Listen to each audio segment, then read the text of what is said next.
what is going to happen is that we are going to see a United States of America which thinks that is losing its grip. So I am of the view, which is subject to being second-guessed, that a Trump presidency may very well be the presidency that will quicken the end of the wars. I am of the view that the United States of America is going to be very active in Africa as a reaction to China and Russia, and as a reaction to other players such as the Emiratis and the Turks. This is a small extract of one of the most raw and unapologetic speeches you will ever hear from a wise African called Professor PLO Lumumba. Listen carefully to everything he is talking about because the amount of wisdom in it is mind-blowing. The United States of America is a country that cannot be ignored. It still has the strongest economy in the world. It is hegemon militarily. It is a strong nation. Economically, it is a strong nation. And the reality of the world is that the law of the jungle is still alive and well, is survival of the fittest, the dying of the least suitable, and in truth, power still springs from the barrel of the gun. So we in the continent of Africa must pay attention. You remember that the United States of America has bases in a number of African countries, and going forward, we must define, particularly in the continent of Africa, we must define how we are going to engage with the United States of America. And my considered view is that a strong Africa will be able to engage in a much more creative and symbiotic way. A weak Africa will be manipulated by the United States of America, notwithstanding who is the president of that country after the 5th day of November, and of course after inauguration in the month of January 2025. I've always held the view that the Democrats and the Republicans in the United States of America are two sides of the same coin. So that in terms of international relations, I do not think that anything changes fundamentally. In my view, the United States of America has certain anchors which don't change in a dramatic manner simply because there is at the helm a president who is a Democrat or one who is a Republican. Of course, there are certain things that will happen a lot more prominently when a Republican president is in power, but in real terms, there are two sides of the same coin. The United States of America still wants to be the hegemon in the world. They want to control affairs. They want the dollar to remain the dominant currency in the world. They want their military to be the strongest in the world.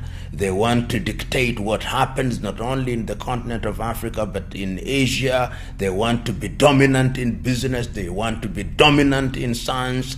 And it matters not who is at the helm, because I think beyond the faces, and in spite of the faces, whether Republican or Democrat, there is something that the American administrative machine does in the interest of the United States of America. Trump argues and is on record as saying that he'll do everything in his power to bring the wars to an end.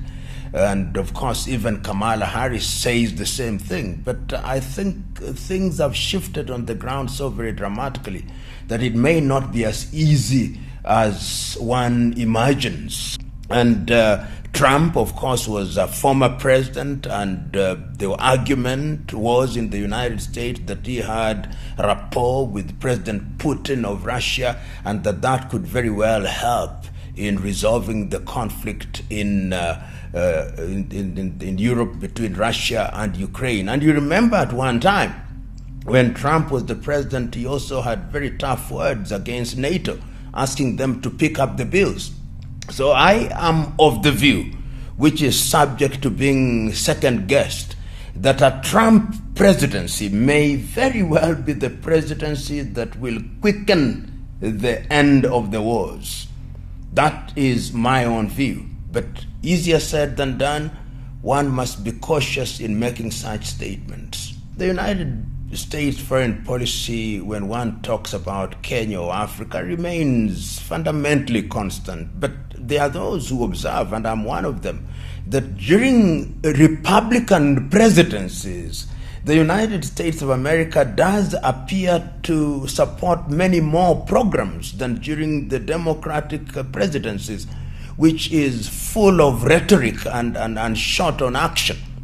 And I am of the view that the United States of America is going to be very active in Africa as a reaction to China and Russia, and as a reaction to other players such as the Emiratis and the Turks. Take, for example, in the single area, the Belt and Road Bridge program that is being done by the Chinese. The Americans are already responding with what is called the Lobito Corridor, which is to build a railway from Lobito in Angola through to Zambia and the Democratic Republic of Congo for purpose of extraction of minerals. And of course, they will also be reacting to the presence of Russia in the Sahel region and the presence of China as one of the leading partners of many African countries. So one will begin to see once again Africa being a theater of contestation of different powers, and those powers are the United States of America. Of course, one sees that even France, and it is not lost on me that the French have actually announced that they'll have a meeting of the Francophonies in 2026 in Kenya. Beggars belief. I do not know why they should do that. Kenya is not a Francophonie. You've seen the British also through the Commonwealth becoming a lot more aggressive. The Turks are equally aggressive. The Emiratis are equally aggressive. The Chinese are a little bit more subtle.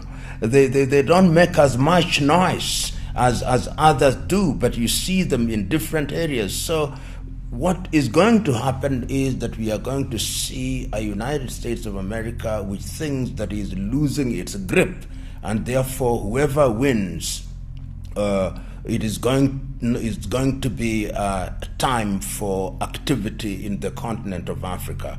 Kenya remains strategically very important in the Eastern Africa region and in the Horn. And that is particularly so because many countries in this part of the world are threatened with some kind of conflict. You go to Somalia, there is still some conflict. You go to Ethiopia, there is still some animosity.